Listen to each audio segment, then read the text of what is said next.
kita faham bidang kuasa tu, jadi kita tahu okey undang-undang ni tak boleh dan sebagainya. Jadi undang-undang tu sendiri akan terbatal. Jadi bila undang-undang tu terbatal, tak timbullah ini mahkamah tak Islami. Fitnah, kacau ganggu ni Kiralah dia atas nama agama, atas nama bangsa, undang-undang untuk memastikan masyarakat hidup dengan harmoni, tentram. Okey, ada peraturan-peraturan.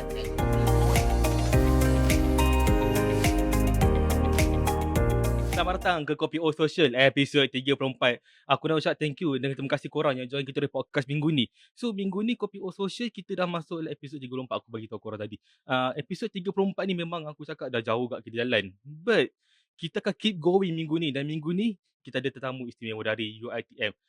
Boleh perkenalkan dari kanan saya dekat kamera siapa tetamu minggu ni? Saya dulu kan? Boleh. Okey, saya Dr. Ikmal Syamatah. Pensyarakanan di Fakulti Undang-Undang dan salah seorang penulis lah buku ni, penulis kedua. Okey. Dan seterusnya? Saya Dr. Fazlina, juga pensyarakanan dari UiTM. Saya dah berkhidmat dengan UiTM quite some time lah, daripada tahun 2002 lagi. Lama. Jadi buku ni sebenarnya hasil daripada perkhidmatan begitu lama tu lah. So maksudnya based on buku tu lah dapat pengalaman daripada dalam sini lah. Asalnya sebab kami ni kalau saya lah, sebab saya sekarang tak berkhidmat lagi, bukan berkhidmat di fakulti. Okay. Asal semula saya berkhidmat tu di kampus-kampus cawangan. Jadi kita actually mengajar kebanyakan pelajar yang bukan daripada background undang-undang kan. Jadi bila kita mengajar subjek undang-undang tu, inspirasi nak tulis buku tu kerana saya dapati pelajar ni dia sukar nak faham terma-terma undang-undang yang selalu kita ajar di pelajar undang-undang di fakulti lah. Itulah antara salah satu sebabnya kami tulis buku ni. Kita nak memudahkan pelajar lah sebenarnya. Dan mungkin juga nak tambah sikit lah, sebab saya pun dulu pelajar DPA. I see. Saya pelajar DPA, lepas sebelum sambung law. Jadi bila ada buku ni, sekurang-kurangnya orang kata pertama tu mengimbas memori lah kan. So mengingat macam waktu belajar dulu. Waktu belajar dulu. Lepas tu apa orang kata, kita tulis, kita dah rasa benda tu, dan bila kita mengajar, kita sampaikanlah pada audience, pada pembaca, supaya dia dapat faham konsep undang-undang tu dengan lebih mudah lah. Okay? Boleh bagi tahu tak inspirasi untuk menulis buku ni dan kenapa dan bila mula menulis?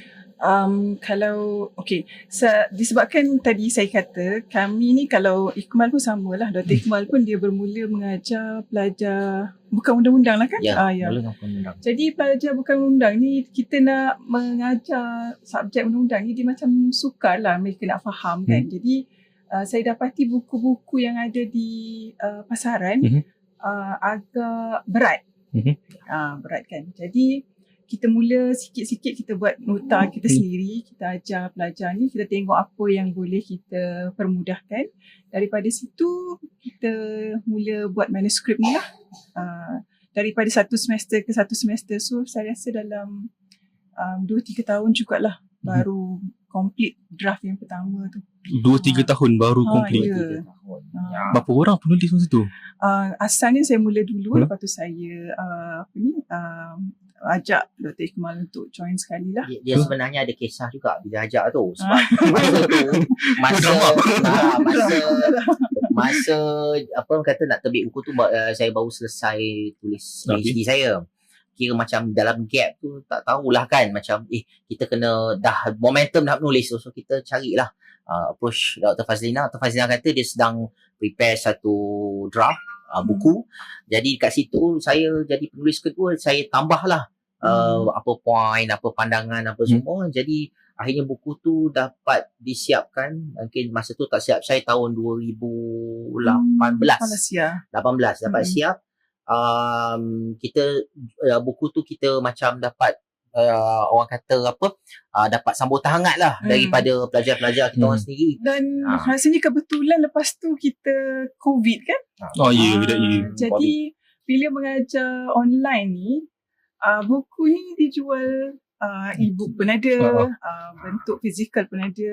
Jadi bila dah ada dekat pasaran tu memang lagi memudahkan lah untuk pelajar pula. Dan itulah orang kata hikmah masa COVID tu. Sebab masa tu kan kita tahu tak ada kelas. Kelas kan semua online. Semua masuk. Jadi apa yang dia buat ialah buku tu akhirnya terbit semasa COVID tu dan mendapat sambutan hangat lah. Sebab saya masa dulu saya ada macam tengok selalu pergi kedai buku. And then banyak kedai buku bila saya tengok tu dia lebih kepada macam wah buku ni banyak buku law saya nampak macam kata like Sabun dia kata sederet tu like buku pasal law, ada certain this kind of law, ada color-color di sini. So macam banyak nak kena ingat ni. Macam statue dia kala-kala mana. Ada tu. Ada just reason ni kenapa macam color itu tu tak ada. Rasanya tu terpulang kepada penerbit lah. penerbit sendiri. Dia terpulang kepada penerbit. Sama ada dia nak colour pink ke, nak colour hitam ke, kuning ke, itu bergantung kepada penerbit itu sendirilah. Tapi apa yang paling penting sebenarnya bila kita tengok akta ni, kita tahulah apa yang kita nak kan. Yang penting kita tahu apa nak, dan yang kedua kita kena tahu nak dapatkan yang latest version lah. Selalunya kalau beli akta ni kita akan cari yang terbaru. Itu tips lah nak bagi tahu ni kalau nak cari akta. Sebab usually kalau akta ni the yearly update dah. Atau ada macam tu kan, atau time to time. Dia yearly update. Bergantung kalau ada pindaan dia akan update lah. Lagilah. Boleh tak bagi tahu kepada viewers untuk apa itu sistem perundangan dalam Malaysia untuk yang orang tak faham apa makna dia? Okey, saya. Okey. Secara umum lah bila kita kata sistem perundangan di Malaysia ni, kita kena faham dari segi yang pertama, kita duduk dekat Malaysia. Pertama kita kena ada undang-undang. Okey. Kalau kita kena ada undang-undang, kita kena patuh pada undang-undang. Tak kira lah sama ada orang tu tahu ke tidak. Sebab tu ada satu perumpamaan undang-undang ni, kita panggil dia sebagai ignorance of law is no excuse. Okay. Jadi bila sama ada kita tahu atau tidak, kita tertakluk kepada undang-undang. Okay. Dan of course lah undang-undang ni ada institusi yang buatnya. Okay. Institusi yang buat undang-undang ialah Parlimen. Okay. Jadi Parlimen yang bertanggungjawab untuk membuat undang-undang ni. Dan macam mana buat undang-undang ni, orang akan tanya lagi, sudah tentulah semasa melalui wakil-wakil rakyat. Wakil-wakil rakyat ni lah yang akan dipilih semasa pilihan raya, dan apabila dipilih itulah mereka bertanggungjawab untuk membuat undang-undang. Sebab tu kita panggil ahli parlimen, ahli Dewan Undangan Negeri ni penggubal undang-undang. Sebab kalau macam bila kita dengar pasal perundangan negara ataupun undang-undang negara, most of them diorang macam kata diorang tahu certain of laws, tapi diorang tak tahu fully details or anything that kind of thing. Saya nak tanya, ada lagi soalan tapi kita ada komen dekat dalam TikTok ni dulu. Ada orang tu komen kata, saya dulu belajar sains politik di UiTM Jalan Ottoman. Lama. Dan ada seorang yang kata, wow, lawyers. Saya nak tanya, doktor ada pernah jadi macam full time lawyers ke, atau belajar dulu lawyers ke? Macam mana? Actually kalau I start service memang I terus mengajar. So memang I punya passion is in education. So I tak terlibat. Practice apa yang berkenaan dengan tu lah. Tapi taklah bermakna kita tak ambil tahu okay. The legal profession. Sebab some orang belajar je tentang pasal law doesn't mean have to be lawyer. Dia boleh jadi educator juga. Actually macam kalau buku ni pun kalau kami tulis, sebenarnya kita bukan dia ada beberapa bahagian sebenarnya dalam buku ni tu yang membezakan dia dengan buku yang ada di pasaran. Yes. Bahagian pertama kita cerita pasal perundangan Malaysia. Lepas tu kita ada juga selitkan berkenaan dengan undang-undang TOTS. Dan bahagian ketiga berkenaan dengan undang-undang tanah. Sebenarnya memang dasar penulisan buku ni hari itu sebab kita nak mengajar dan menyediakan pelajar dari latar belakang pentadbiran awam kan. Pegawai-pegawai kerajaan. Jadi bila kita design buku, kita masukkan semua topik-topik ni. So buku ni sebenarnya lebih daripada satu aspek lah. Is it boleh dikatakan jadi sebagai macam guide into in general ada parts law yang mungkin kita kena belajar lagi, tapi memang boleh jadi sebagai kita panggil dia lah guide. Dia jadi kadang-kadang ada pelajar saya maklumkan, dia bacalah buku teks yang lebih tebal dan sebagainya. Tetapi bila dia nak memahami, dia akan rujuk. I see. So Boleh dia jadi reference juga at the same time. dia jadi mudah faham lagi sebab memang bila saya cuba tulis dan ajar, sebelum kita ngajar dulu, kita tengok apa yang pelajar boleh faham, tak boleh faham, so kita inputkan dalam buku. So macam ni mostly Malaysian sahaja punya case study loss macam ada. Kebanyakannya kalau untuk perundangan Malaysia kita rujuk kes Malaysia lah. Tapi untuk bahagian undang-undang TOTS tu memang ada jugalah kes-kes yang luar negara. Landmark cases Bercakap tentang pasal luar negara sistem perundangan, boleh tak bezakan nak kata sistem perundangan negara Malaysia ataupun negara lain di rantau Asia? Apa beza sistem perundangan mereka? Okey, kalau nak cakap tentang sistem perundangan ni, kita kena tahu dia ada banyak jenis. Tapi kita boleh rangkumkan dia kepada dua lah. Yang pertama common law system. Okay, common law system ni macam Malaysia lah. Malaysia, Singapura, Brunei. Kita mengamalkan sistem common law. Common law di mana dia adalah jajahan kita dapat daripada penjajah British lah. Okay. Dan kita mewarisi sistem daripada Britain, daripada UK. Dan lagi satu adalah sistem yang dipanggil civil legal system. Civil legal system ni contoh macam negara macam Indonesia, macam negara yang lain seperti Jerman, di Eropah yang dijajah. Kalau di Asia dijajah oleh daripada Eropah, daripada Perancis, Belanda dan sebagainya. Jadi kebanyakan sistem perundangan ini di negara-negara Asia Tenggara ni kebanyakannya adalah warisan daripada penjajah. So secara dasar ada negara yang darinya penjajah ni yang bagi law dekat negara sini dan diorang yang start dulu something like that. Nak kata start dulu, kita sebenarnya ada je dasar undang-undang kita kalau di Malaysia, kalau sebelum kita merdeka, kita punya dasar ada yang gunakan ada yang undang Islam. Islam. Dan kalau kita go back all the way sampai sejarah zaman Melaka dulu, kita ada Kanon Melaka. Jadi tetapi disebabkan kerana penjajah tu terutamanya British lah kan, bila dia sampai ke Malaysia tu, lepas tu dia berada di Malaysia tu lama, dan dia cuba ubah. Mula-mula dia tak ubah secara direct kan. Dia slow dia masuk, lepas tu baru dia input ataupun implement undang dia dekat Malaysia. Saya nak tanya kalau macam like before this kan kita tadi cakap penjajah yang macam most of them yang akan set up rules and law. How diorang macam bagi tahu yang orang ramai macam rakyat biasa kena ikut this certain of laws? Is it by power or by the charter Boleh jelaskan apa by the charter bagi viewers yang tak tahu? Kalau berdasarkan sejarahnya, mereka mula implement undang-undang mereka tu di mahkamah. I see. Jadi kadang-kadang yalah, bila berhidup bermasyarakat ni kan ada pernikahan, pertikaian kan. Jadi bila dibawa ke mungkin pegawai daerah mereka rujuk ke pihak mahkamah mereka pula, dia punya hakim daripada training pun kan. Jadi mula-mula dia guna secara informal je, dia guna apa saja maklumat ataupun training yang dia ada kan. Lama-lama baru dia keluarkan satu macam piagam charter, Royal Charter of Justice. So dia kata kalau kita ada kes lagi lepas ni, kita kena rujuk kepada undang-undang di UK. Dan saya nak tambahlah. Kita kena faham apabila penjajah ni masuk ke negara kita, perkara yang pertama kita kena ingat apabila mereka implement common law tu adalah dalam kebanyakan kes-kes berkaitan dengan perniagaan. Kes-kes asal perniagaan.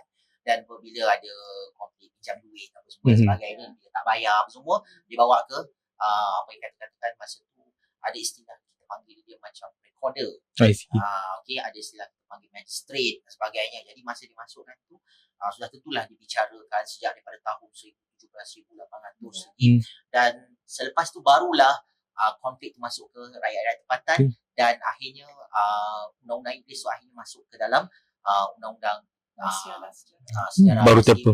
Dia interest pada awal dia ialah business interest, commercial interest. I see. Dia nak protect dia punya interest tu yang dia guna pakai undang-undang dia tu.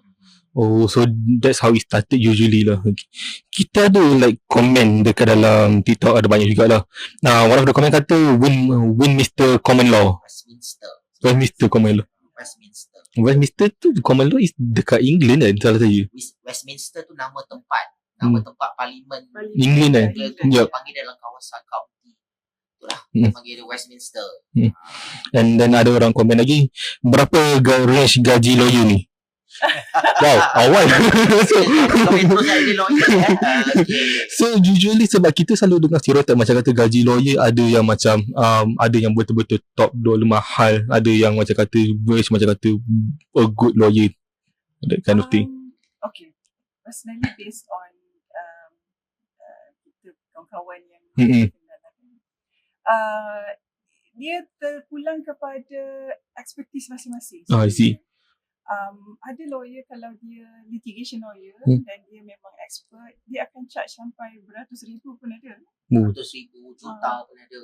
Oh, ada sampai juta. Oh. Tapi kalau dia baru bermula, kes pun baru nak ada, Baru nak start dah. baru nak dapat. Jadi kemungkinan dia kena build up lah dia punya Reputation semua tu. Reputation, dia kena build up pengalaman dia, skills dia supaya orang kata klien dia percayalah pada dia.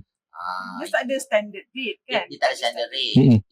Dia bergantung pada macam mana, sebab tu kadang-kadang kita tahu ada peguam yang kadang-kadang dia akan cuba dapat attention daripada orang awam supaya dapatkan servis dia. I see.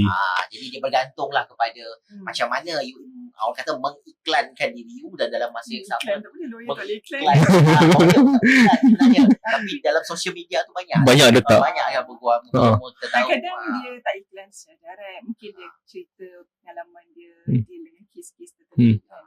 Dan lawyer ni pun ada banyak kategori. Ada yang jenis litigation, yang conveyancing. Conveyancing ni lebih kepada urusan berkenaan dengan kontrak, urusan jual beli tanah. Dan kalau dia jadi panel kepada bank tertentu, income dia very consistent lah. I see. Tapi kalau litigation memang perlu kepada pengalaman, lepas tu lebih banyak dia bawa kes, lebih expert, advokasi dia. kes pun banyak menang, jadi orang akan Lagi percaya. Lagi suka. And then ada lagi komen, banyak kan komen kita masuk ni. Macam mana nak dia nak minta tips hafal untuk nombor kanun. Nak tips nak hafal tu ya. Soalan saya kenapa nak kena hafal nombor kanun? So dia kan macam nombor kanun tu usually kita selalu dengar macam kanun kesihatan dek kanun tu, macam mana orang macam boleh ingat ataupun dia tahu benda tu. Itulah soalan saya tadi, kenapa dia nak kena hafal nombor kanun. Nombor tu kalau Nombor dia tak boleh boleh sebut akta tu, betul lah kalau kanun kesiksaan, kalau dia tak ingat akta nombor berapa, atau macam kita punya akta institusi tu kan, kita tak panggil akta institusi tu sebab panjang, kita panggil akta 174. Itu nickname dia macam Nickname. I see. Nombor 174, 173 kan. Itu macam akta UiTM kan. Akta surcharge, akta 605.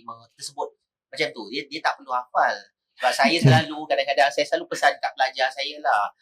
Bila belajar undang-undang ni, you kena faham prinsip. Kalau you menghafal, you jangan pergi masuk law school. You pergi masuk sekolah tahfiz. Ouch. Tapi the kind of thing malah ada, not only macam I don't think it's a stereotype. I think it's more to macam orang kata kalau nak jadi lawyer kena power mengingat. I think that's the lot saya selalu dengar dari dulu. Untuk belajar law kot kan, maksudkan dia skill tu untuk belajar undang-undang ni. Kalau zaman sekolah dululah, kita selalu akan cakap kena kuat subjek sejarah. Sebab sejarah tu dia bukanlah sejarah macam semua subjek undang-undang sejarah, tapi asas belajar sejarah tu adalah daripada yang kita belajar di sekolah, dan kita akan bawa sampai ke peringkat asasi, sampai ke degree. So daripada spirit kita belajar sejarah tu, kita akan faham lah kenapa undang-undang ni macam ni. Kita kena tengok masyarakat, kena tengok apa pandangan hakim, kena tengok tu dan sebagainya. So dia kena faham lah. Maksudnya kena faham. Saya rasa sebab kemahiran memorization kan? Sebab bila kita jawab soalan paper law, kita nak kena bagi kes. I see. Bagi kes. Jadi kes tu nak kena hafal lah, sebab kita tak boleh nak rujuk kepada internet atau sebagainya. Itu ChatGPT that kind of thing. Yalah. Hmm. Jadi tu yang dia kata kena hafal tu. Ya. Betul. Tapi sebenarnya prinsip kena faham dulu. Oh, tu paling penting. Ya. You see. Sebab lagi satu lah nak tambahkan, kalau belajar undang-undang ni, saya selalu cakap pada pelajar kan, dia macam ibarat lah kan, kalau you naik kapal terbang atau naik helikopter, you nampak bawah tu macam cantik aja, dia teratur aja. Tapi bila you turun sampai ke darat, you akan nampak benda tu lebih Clear. complicated. Jadi selalunya orang akan takut nak handle benda yang complicated. Tapi sebenarnya kita faham prinsip, saya rasa okey. Sebab sini apa ada orang komen juga macam kata macam mana nak bagi course law ni menarik sebab banyak yang masuk kelas mesti mengantuk. Tak masuk kelas saya. Lain tu salah ni. Salah cikgu korang ambil ni. Lepas tu ada yang komen lagi tu muat kena band 4 kalau nak masuk course law. Ya, betul. Pernah satu ketika nak band 5 lagi. Oh, nak bagi ke atas lagi. Ya, nak naik atas lagi. Sebab kebanyakan rujukan untuk belajar undang-undang adalah dalam bahasa Inggeris. I see, that's the most positive thing. Dan satu lagi skill lah. Lepas dah belajar undang-undang ni adalah skill untuk buat research sebenarnya. Jadi kalau English you tak strong, susah nak faham. Walaupun ada yang kata mungkin kita perlu skill dalam bahasa Melayu, itu pun mungkin penting juga sebenarnya bahasa Melayu, sebab kita kalau praktis di luar, mahkamah rendah banyak guna bahasa Melayu. Tapi dalam masa yang sama prinsip mahkamah yang di mahkamah atas banyak gunakan bahasa Inggeris. Jadi kedua-dua penting lah. And then lepas tu orang katanya berapa duration untuk selesaikan satu case? Duration dia usually kita dengar. Duration. I think usually ada sampai kata ada yang kata boleh settlekan dalam hari, even sampai tahun pun tak settle lagi, tak salah saya. Ya, betul. Ya. Okey, cuma nak bagi gambaran lah. Kenapa dia ambil masa? Antaranya satu kita kena tengok jenis kes juga. Ada kes kalau kata kes jenayah, dia nak kena ada kata kes jenayah selalu kita habiskan cepat kan. Gantung juga. Sebab kadang-kadang kita ada isu dengan penyiasatan yang dia tak settle lagi, saksi, hadir, mungkin hakim ataupun peguam tak sihat. Oh, boleh kalau macam hakim tak sihat tak boleh ganti hakim lain. Tak boleh. Dia stick dia okey. Peguam pun samalah sebab okey. nanti dia kan. Kecuali kalau tiba-tiba nak tukar, itu dah jadi isu lain lah. Dan setiap hari mahkamah bukanlah hadap satu kes je, ada banyak kes lain. Jadi dia kena bagi allocation masa lah.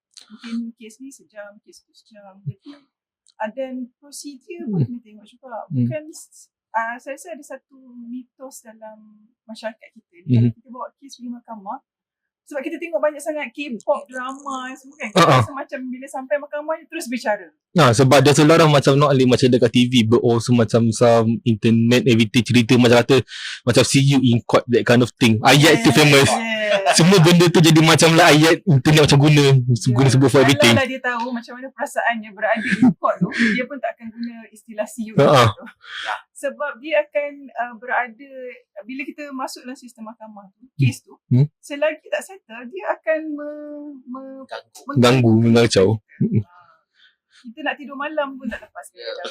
Itu kalau klien lah. Kalau peguam, dah tentulah kita membawa masalah orang kan, menyelesaikan masalah orang. Itu cabaran lah. Dan berbalik pada gaji dia kan.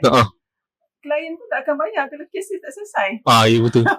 Kalau macam klien macam selagi tak bayar, selagi kes habis lagi tu, dia takkan dia bayar ke atau ada? Ada, okey, kalau ini berdasarkan kepada maklumat sebelum yang info kita dapat lah kan. Ikut pengalaman, kalau lawyer tu berpengalaman, dia akan ambil duit tu upfront. Oh, okey. Dia akan ambil siap-siap dah.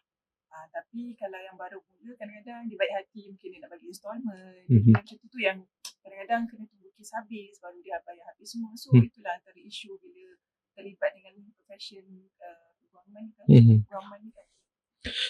Betul, ada orang komen, apakah maksud the law of torts? Boleh jelaskan dekat view apa makna the law of torts? Okay, kalau law of torts ni dia sebenarnya affecting liability kita lah, rights kita kan. Okay, contoh boleh bagilah antara torts kecuaian, Mhm. fitnah, kacau ganggu.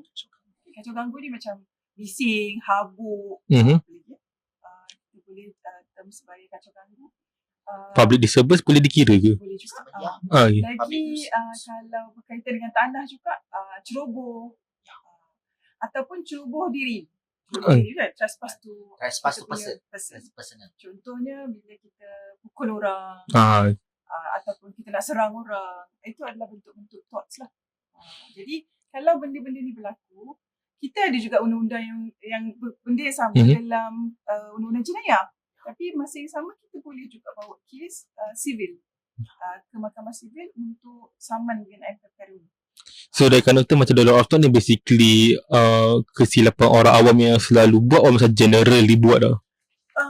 Tak kata selalu, Tak tak ada dia statistik lebih saya. kepada undang-undang thought ni lebih kepada macam perhubungan Ah, sesama okay. manusia lah. Ya. Kan dalam kita berhubung sesama manusia ni biasalah kita bawa kereta mungkin ada kecuaian, kita akan langgar orang ke apa ke, dan dalam masa yang sama pun bila kita contohnya kita pergi ke mana-mana tempat, tiba-tiba ada orang simbah air kat kita ke, ataupun ada orang fitnah kat kita, so dia undang-undang thought ni dia adalah perkara yang berkaitan dengan wrongful conduct lah, berkaitan salah laku macam mana kita buat. Dan dia macam terpakai, maksud saya kebarangkalian benda tu berlaku dalam hidup kita dah tinggi. I see.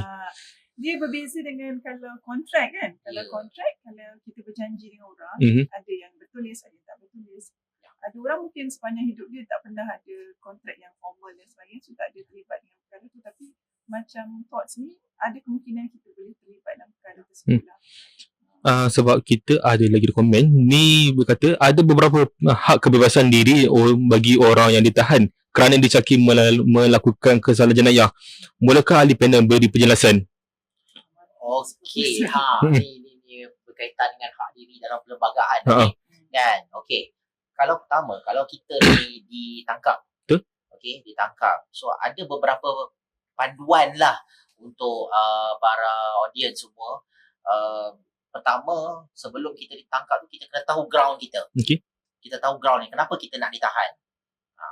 Kita nak tahan tu apa benda, apa kesalahan kita, okey, apa kita punya masalah kita, dan juga even satu ketika orang yang nak menahan polis itu pun dia kena tahu polis yang kategori mana yang boleh tahan kita.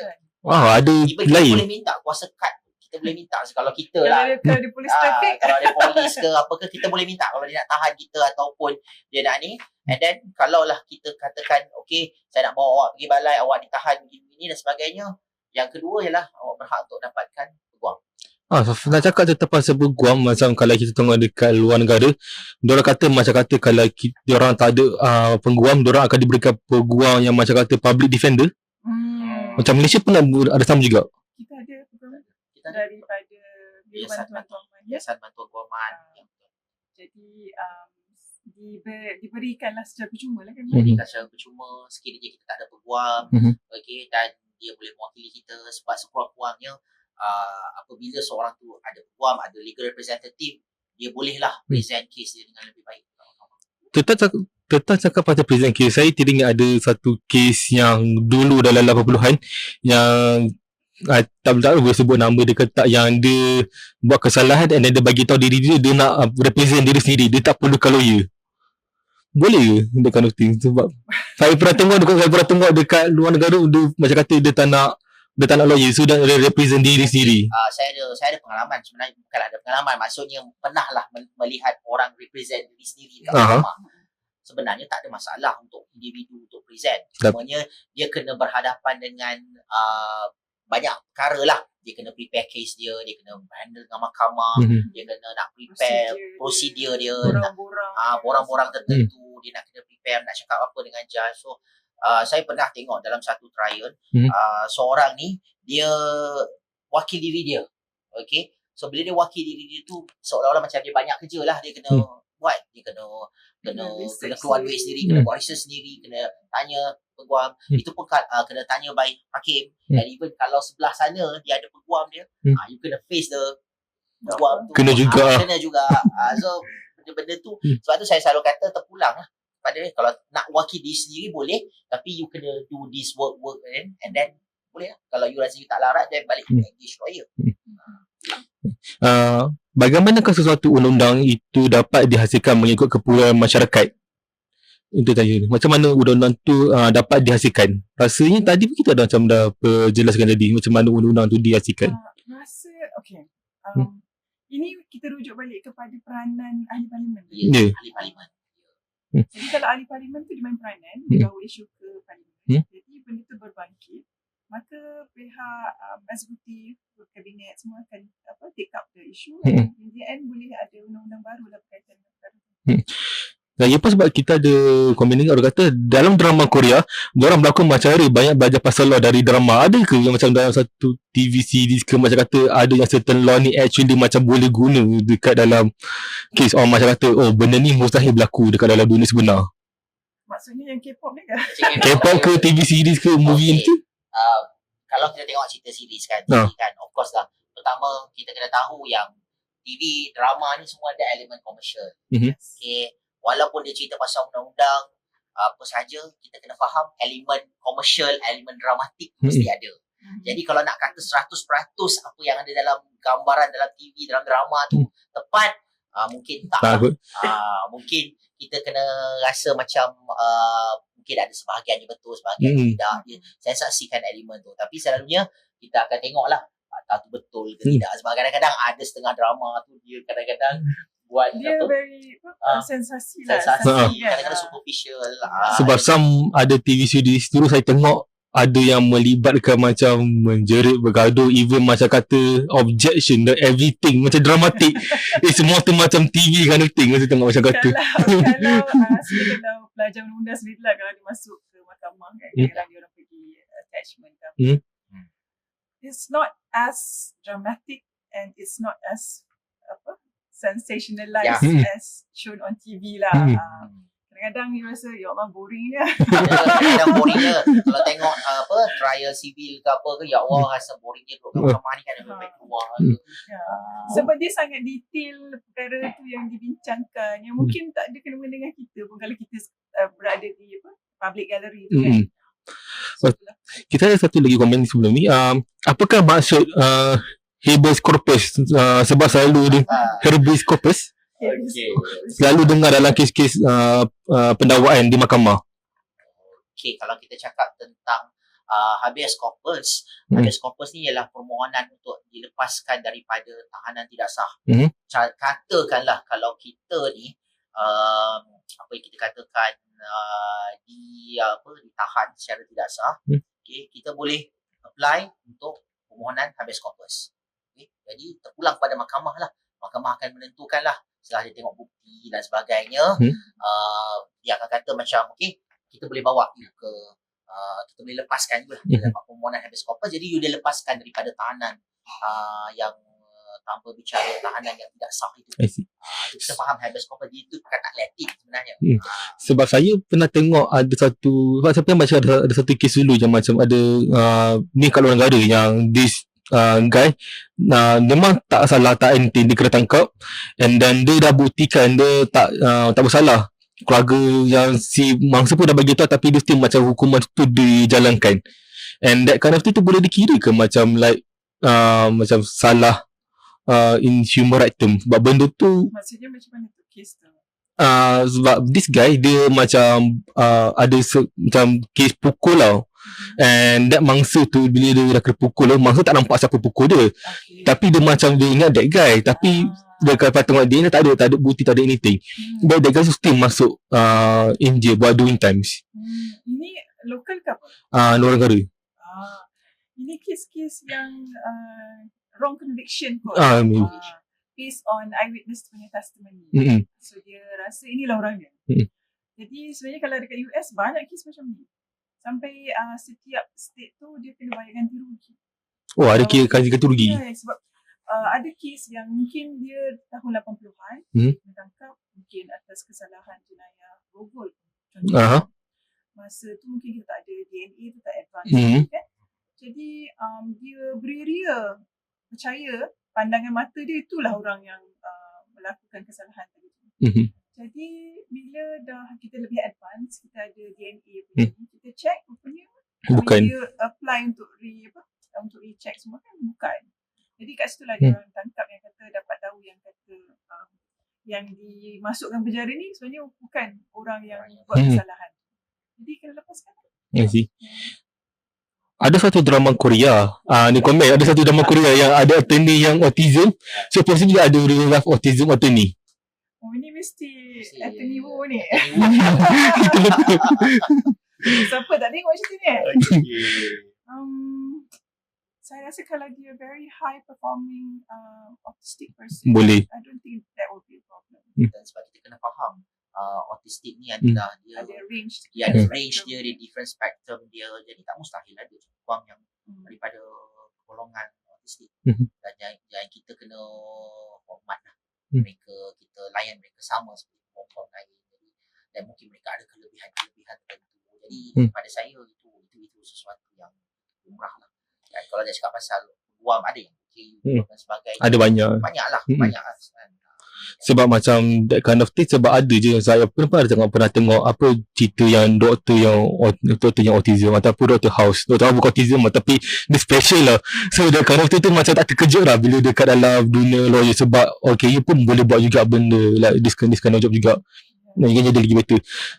So nak soalan seterusnya, bagi seseorang yang tidak biasa dengan undang-undang, apakah langkah pertama yang mereka perlu ambil tahu untuk memahami perundangan Malaysia? Saya rasa yang pertama sekali dia kena rujuk kepada tempat dan orang yang betul lah.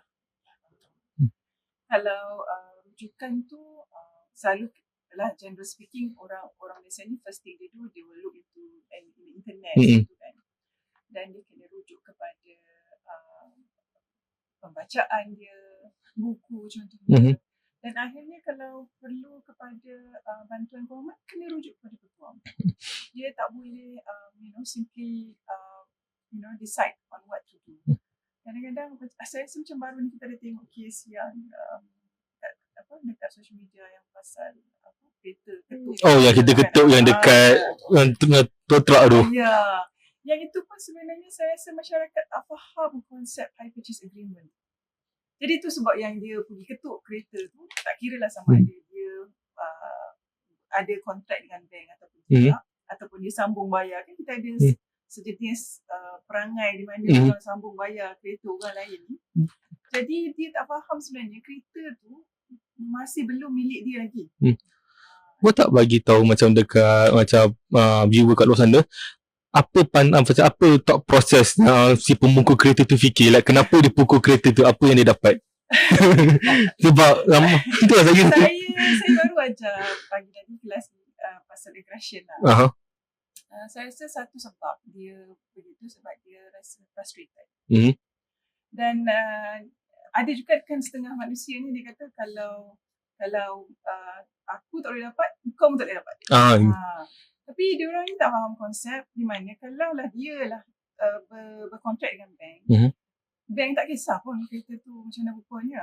Mesti kena bayar juga nanti. Cuma bila dia lelong, value kereta tu dah drop lah. Dia katalah value kereta tu RM20,000 untuk dia lelong elok. So bila dia dah ketuk tu dia jadi RM5,000 contohnya. RM15,000 lagi dia masih kena bayar. Oh, so maksudnya dia mesti kena bayar even dah habis. Kalau dah habis tak ada isu. Ini kalau ada lagi balance pinjaman. Dan tak settle lagi pinjaman dia. Dan tambah lagi satu tentang isu kalau hire purchase ni, selalu yang orang buat silap ialah sambung bayar. Ya. Bila sambung bayar tu dia macam orang beli lot lidi lah kan. Macam bolong lidi tanah kan. Boleh ceritakan dekat viewers apa yang sambung bayar ni? Sambung bayar ni dia macam pemilik pertama, kalau katalah dia nak pergi luar negara ke, dia nak jual kereta dia ke apa, aku jual kereta kat kau sambung bayar. Ramai yang tak faham sebenarnya bila istilah sambung bayar tu, ownership tu bukan transfer kepada yang nak beli kereta tu, dia masih lagi dengan first owner. Jadi bila istilah sambung bayar tu, esok akan ada konflik lah. Contohnya dia dah habis bayar, tapi pemilik rupanya bila tengok geran kereta pokoknya masih pemilik pertama. Oh, dia masih tak tukar lagi. Dia tak tukar lagi. Jadi akan ada, dia juga akan berbangkit kalau first owner tu meninggal dunia. So macam mana dia nak uruskan? Banyak kes. Boleh bagi tahu tak Kalau macam nak tukar geran tu usually berapa lama nak proses untuk Untuk kereta. untuk kereta ke or rumah or anything? Kalau kereta tak lama, sekejap je. Sekejap je. Dah settle. Hmm. Dan rumah pun, sekarang kita kan pejabat tanah semua online dah. Ya. Patutnya tak ambil masa yang lama. Kalau dulu, jadi nak buat pelepasan tu semua ambil masa sebulan. Kan. Sekarang makin lama dah bagi singkatlah masa. Kita ada sambungan lagi dekat dalam komen. Boleh jelaskan tak berkenaan hukum hudud, kisas dan takzir? Apa perbezaan dan bolehkah perundangan Malaysia mengadaptasi sistem hudud? Oh, berat. Okay, memang berat. Bukan berat, kontroversi. Kontroversi. Okey, saya cuba jawablah. Bila kita cakap tentang undang-undang kita, kita selalu anggap orang di luar kata ini undang-undang penjajah, undang-undang British dan sebagainya. Kan kita kena masuk hudud, kita kena masuk undang-undang Islam. Tapi sebenarnya orang ramai lupa. Sebenarnya kita kena go back to the question atau persoalan asas kita. Sebenarnya apa peranan undang-undang? Okay? Tak kira lah dia atas nama agama, atas nama bangsa. Undang-undang tu untuk memastikan masyarakat hidup dengan harmoni, tenteram. Okey, ada peraturan-peraturan yang kita boleh ikut dan ada perkara yang kita tak boleh ikut. Jadi kadang-kadang orang ni lebih suka kita letak cap undang-undang, cap ni undang-undang Islam, undang-undang bukan Islam. Tapi dia selalu lupa undang-undang tu pun dia ada peranan untuk memastikan keadilan. Jadi you letaklah apa saja nama undang-undang pun, tapi kalau dia tidak membawa keadilan, dia akan jadi bias. Itu yang orang selalu tak faham benda tu. Kita kena go back to asas kita. Macam benda tu boleh ke macam apply dekat Malaysia macam nowadays punya climate? Is it possible letak? Saya rasa sebab kita negara majmuk. Dan kita punya kemajmukan tu bukan kaleng-kaleng macam-macam etnisiti kita ada di Malaysia ni. Kalau kita nak implement hukum hudud ke kisas takzir, dia bukan sejenis cakap di mulut je. Dan dia tak boleh nampak cantik di kertas je. Kita kena kaji selidik dulu macam mana sebenarnya kalau kita nak implement ni, macam mana cara gaya dia. Dia bukan main cakap atau main bagi atas kertas orang nampak cantik kan. Tapi in reality macam mana kita nak implement. So benda tu sebenarnya secara dasar pun kita tak ada persetujuan. Jadi macam mana kita nak teruskan kan.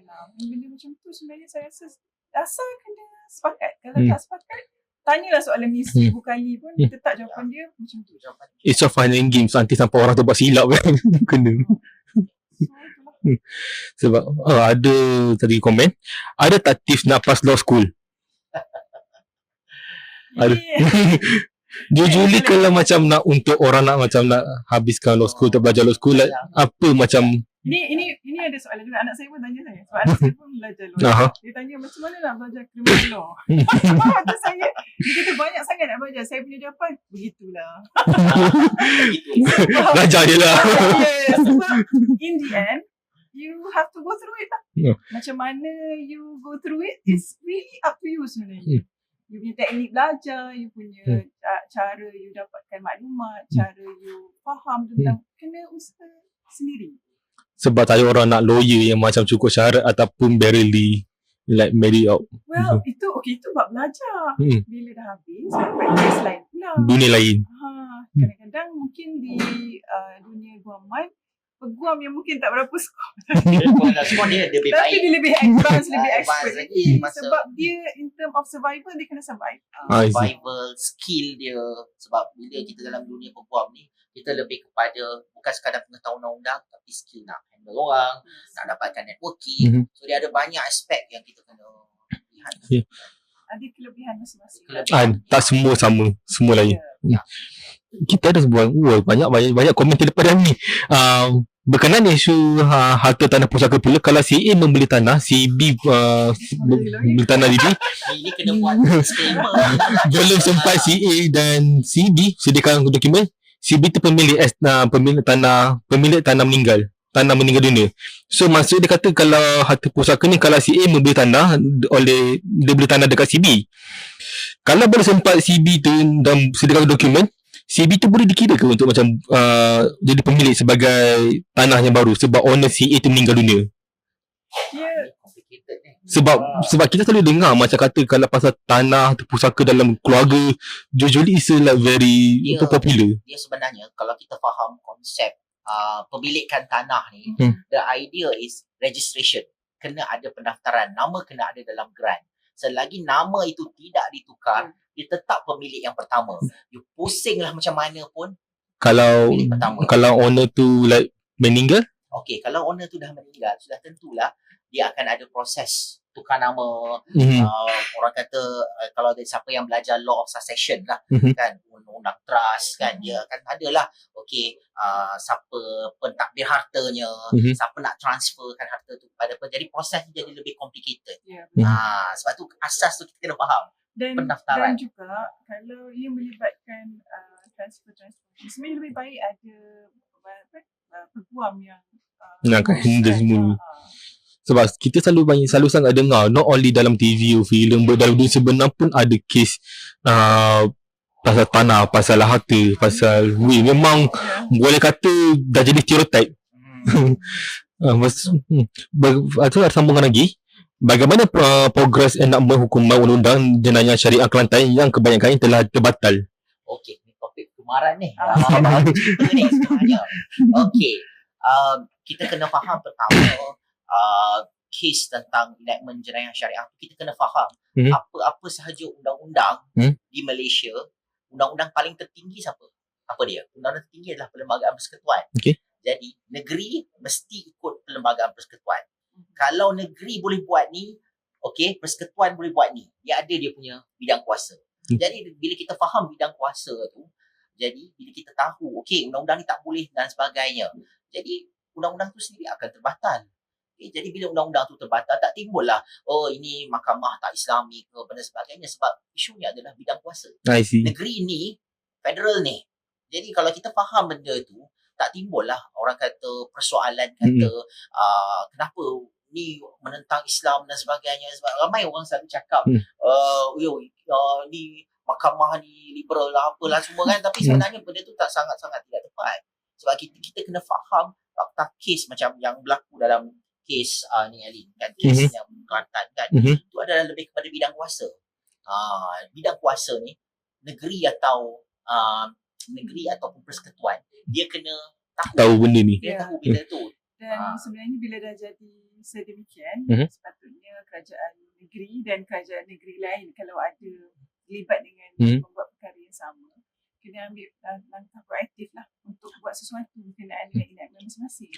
Bercakap pasal tentang yang terbatal, saya ada tanya satu soalan sebab let's say kalau macam satu undang-undang itu dihapus atau dibuang, siapa yang boleh bagi kata putus untuk diserta undang-undang boleh dibuang dalam perundangan? Okey, itu dia bergantung. Macam pertama, kalau kita nak pindah undang-undang, sudah tentulah pertama Parlimen. Okey, tetapi kalau benda tu dah dimasukkan mahkamah, kita kena tahu salah satu sumber undang-undang adalah keputusan mahkamah. Jadi keputusan mahkamah ni dia akan mengikat, mana yang paling tinggi tu dia akan mengikat undang-undang keputusan di bawah. Jadi contohnya keputusan Mahkamah Persekutuan. Okey, dia lebih tinggi, dia boleh mengakas ataupun dia boleh overrule keputusan di mahkamah rendah, mahkamah tinggi, mahkamah rayuan. Jadi kita faham sistem itu berlaku. Jadi itulah sama ada undang-undang itu dibatalkan atau tidak, sama ada di parlimen ataupun di peringkat mahkamah. So that kind of thing usually ada memang ada one person yang akan oversee untuk everything, either boleh dipakai atau tak boleh dipakai lah. One body tu lah. One body. Itulah kalau ikutkan parlimen dengan mahkamah. Sebab kita kena faham. Dia akan pusing balik lah. Katalah mahkamah tu declare undang-undang tu batal. Jadi nanti dia akan berpusing balik ke parlimen ataupun Dewan Negeri lah untuk buat sesuatu berkenaan dengan pembatalan dia. Macam contoh kalau kita daripada contohnya kita file, kita tak puas hati yang pesan, kita file ke mahkamah, dia akan naik peringkat-peringkatnya sampai Mahkamah Persekutuan, dan bila Mahkamah Persekutuan buat, dan akhirnya bila parlimen atau DUN nampak ada kelemahan tu, parlimen DUN akan meminda. Dia macam tu, dia circle tu ada. Satu lagi komen terbaru, kenapa ada setengah kes senang je diorang lepaskan dengan ikat jamin? Macam lepas ikat jamin. So ikat jamin is it, orang kata, sebab saya pernah dengar dia kata is macam get out of jail free card kalau ada duit dia kind of thing. Itu monopoli. dah macam sebab saya ada dengar dia kata get out of jail free card kalau just bayar ikat jamin dia kind of thing. Boleh dikira ke gitu? Okay, saya jawab sikit dulu yang tu. Okay. Sebab ada setengah jenayah, kalau ibarat ada jenayah yang boleh diikat jamin, ada yang tak boleh diikat jamin. So kena tengok baliklah kategori jenayah tu. Dia kena tengok kepada fakta kes. Pertama, kita kena ingat ada kes yang kita boleh jamin. Okey, ada kes yang tak boleh jamin. Kalau kes yang serius ni kita tak akan jamin lah, macam bunuh dan sebagainya. Tapi dari segi amount bail itu ditentukan oleh mahkamah lah. Dan dia ada proses macam mana orang kata peguam ni kan kata okey saya mohon pihak pendakwa akan kata okey kena bagi jaminan banyak-banyak ni. Dan dia akan argue oleh peguam di pihak satu lagi, dia akan kata macam okey kita mohon kurang sebab dia mungkin menjaga anak ke apa ke dan sebagainya. Jadi dia bergantung pada budi bicara mahkamah. Okey, mahkamah yang tentukan. Dan dia kena dibezakan dengan bond berkelakuan baik juga. Nice. Oh, berkelakuan baik pun boleh dikira juga. Maksudnya ada perbezaan kat situ sebab kalau bond berkelakuan baik ni dia memang dah lepaskan. Dia kena sign bond tu je. Dia ada banyak lah. So basically ada one or two things yang boleh selain daripada ikat jamin. Ikat jamin tu selalunya kalau kes tu masih berlangsung, jadi kita nak lepaskan sementara kes belum dibicarakan, kita benarkan. Ataupun dalam tempoh rayuan kan? Ya, betul. Tempoh rayuan tu macam mana? Boleh jelaskan? Kalau macam kes tu hari tu macam mana? Maksudnya dia nak merayu ke mahkamah yang lebih tinggi. Jadi mahkamah minta pending. Jamin pending decision. Okey, so cakap pasal tentang macam undang-undang tadi, boleh tak kongsi satu mitos ataupun salah faham mengenai undang-undang Malaysia yang ramai percaya tetapi sebenarnya itu adalah fakta yang salah? Satu undang-undang mitos yang Malaysia yang ramai percaya. Ada tak? Rasa kalau yang selalu sebelum ni yang orang anggap Malaysia ni negara Islam itu yang tadi soalan berkaitan dengan hukum semua kan. Sebab kata majoriti kita population Muslim. Jadi kita anggap yang Malaysia ni sebenarnya negara Islam. Tapi kalau ikut perundangan kita bukan negara Islam lah. Kita ikut common law system. Ya, kita ikut common law system. Dan dia tambahan lagi, satu lagi lah selain daripada kita bukan negara Islam. Pertama, kita punya mitosnya, kita kata undang-undang sekular, penjajah tak baik. Sebenarnya kita pun hidup dalam sistem yang sama sebab common law ni sebenarnya dia adalah sistem yang walaupun tidaklah terbaik tapi dia masih mampu mengekalkan kestabilan dalam negara kita. Tambahan pula kita kalau dulu kita sampai boleh merayu ke Privy Council ni, sekarang ni dia dah lebih bersifat localized. Dia, kelebihan common law ni adalah dia boleh assimilate dengan keadaan semasa. Pertama dari segi perniagaan. Sebab tu kalau kita tengok negara-negara yang mengamalkan common law ni kebanyakannya negara-negara yang kaya. Dari segi perniagaan, Malaysia, Singapura, Hong Kong, semua adalah negara yang agak kaya, ada banyak hasil dia kan. Dan kita kena tahu that macam saya katakan tadi lah, asas pemahaman undang-undang dan keadilan tu lebih penting, bukan jenama undang-undang.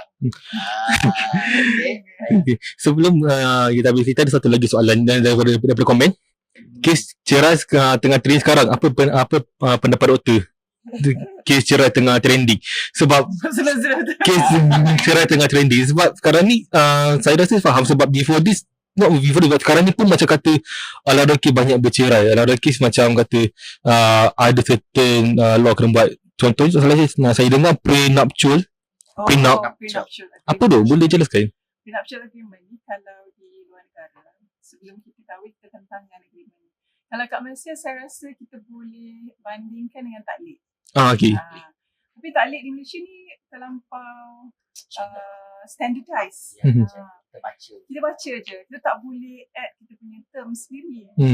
Tapi kalau prenuptial agreement, kalau ikut style overseas kan, dia boleh kita letak terms dia. Contohnya berapa you kena bayar sebulan, naik 5% setiap tahun, macam tu. Kalau tak bayar, apa jadi? Benda-benda macam tu lah. Sebab macam kita dengar macam ada banyak selebriti macam kata bila dah orang dah bercerai, ada yang dapat dengan duit ni, dengan harta nilai ni, ataupun yang macam kata tak dapat everything, ataupun diorang dapat macam kata dapat jaga hak anak mereka, ada certain law that kind of thing. Macam dalam Malaysia pun boleh buat bersama ke? Kalau dalam Malaysia, kalau di Muslim, kita ikutlah undang-undang syariah kita. So, Hadonah contohnya, untuk kastadi anak, dia tengok umur. Kalau umur dia bawah 7 tahun, untuk lelaki, untuk perempuan, dia ada beza dia tu kan. Jadi dia masih maintain dengan mak, dengan ibu kepada anak. Tapi tak semestinya ayah tadi tak dapat sebarang hak lawatan, hak bermalam. Mahkamah masih bagi juga.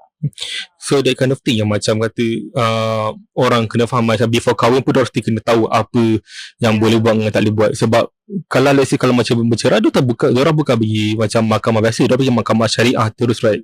Sebab mahkamah syariah ni dia handle kita punya personal rights, family matters lah mostly.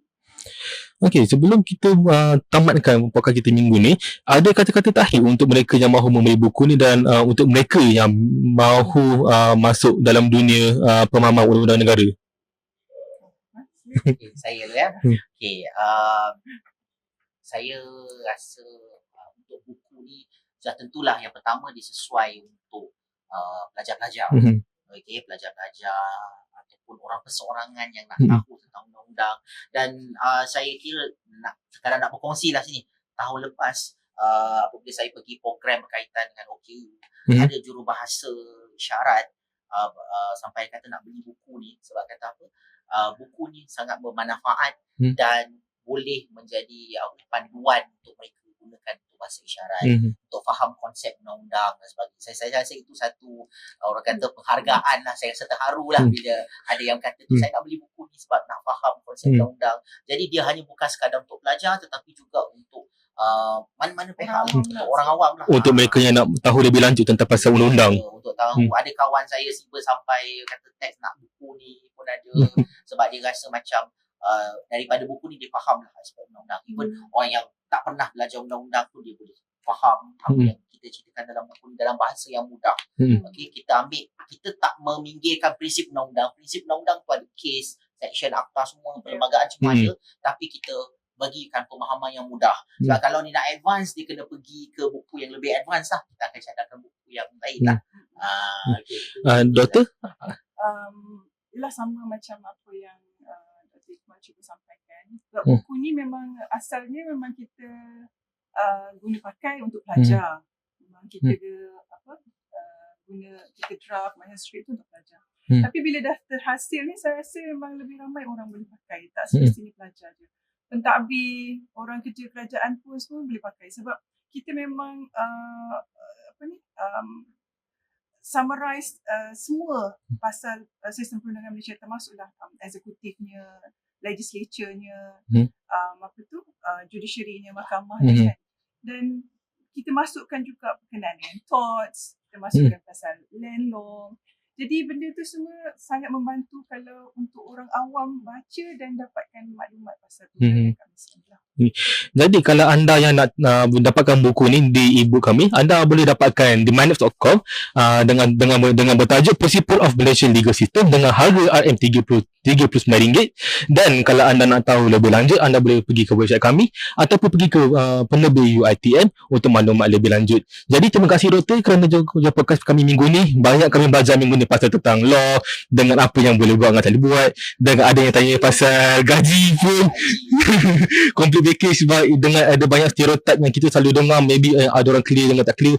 Harap korang dengar, jangan tengok kerja podcast minggu ni dan lagi clear tentang pasal law. Okay, so jumpa korang pada hari dan waktu yang sama. Okay, take care guys. Assalamualaikum, bye bye.